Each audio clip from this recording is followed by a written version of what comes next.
First ఫేరు, second చారు, third waste. నాకు ఎప్పుడు ఫస్ట్ బెస్ట్. అయ్యో పాల్కోవాలా మెరిసిపోతుంది. రే తమ్ముడు ఇట్రారా,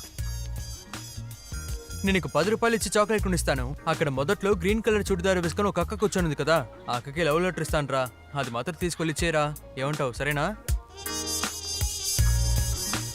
ఏంటి, మా నాన్నే నాకు పాకెట్ మనీగా 20 రూపాయలు ఇస్తారు. నేను ఆఫ్టర్ ఆల్ ఈ 10 రూపాయలకి ఇంత పెద్ద పని చెయ్యాలా? 100 రూపాయలు ఇవ్వు. రే 100 రూపాయలు ఎక్కువరా. రే నా దగ్గర 50 రూపాయలు ఉన్నాయిరా, చూసుకో కావాలంటే చూడరా. పాకెట్లో 100 రూపాయలు కూడా ఉండదు, మళ్ళీ లవర్ కావాలంట. నోటు ఒరిజినలే. దీనికేం తక్కువ లేదురా నీకు. ఇదిగో పట్టుకో. ముందుంది ముసళ్ళ పండగ.